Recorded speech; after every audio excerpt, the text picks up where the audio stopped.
First and foremost, I should say this. To me, Mason Rudolph should be QB1, but I also know that the Steelers are talking about bringing in serious competition. And if that's the case, well, then I think they should bring in Justin Fields.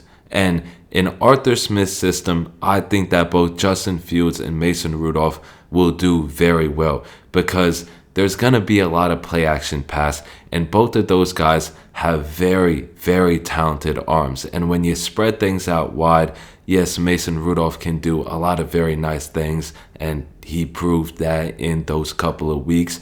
But also Justin Fields with his mobility, if you're not going heavy and just running the football, play action pass, he can create with his legs, he can create with his arm, and he just needs to get up out of Chicago. And I think that the Steelers would be perfect for him. But again, if we're talking about two guys battling it out for the position, I think that Mason Rudolph and Justin Fields would be the ideal quarterback competition for Pittsburgh. Not Kenny Pickett in there, because we've seen Kenny Pickett play football, and on film, he's just not impressive. I'm sorry. The Bengals game was one game, and if we're all being realistic here, looking at the bigger picture, looking at all the film, Kenny Pickett is a backup quarterback who is limited physically, but also mentally. He can't stop seeming to do certain things like spinning into sacks. The end of the Texans game was a perfect example where he missed Calvin Austin wide open,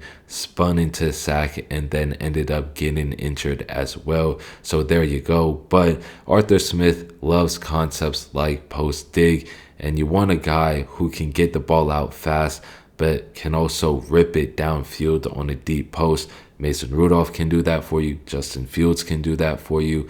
And maybe there's other guys that I'm missing that the Steelers can bring in for serious competition. But those would just be my favorite picks for the Steelers quarterbacks in 2024. Let me know what you guys think, though, about the Steelers quarterback situation. Who would be the ideal quarterback one for you guys? And should the Steelers consider bringing on Justin Fields? Hopefully y'all enjoyed this video, though. And that is it for me on this one.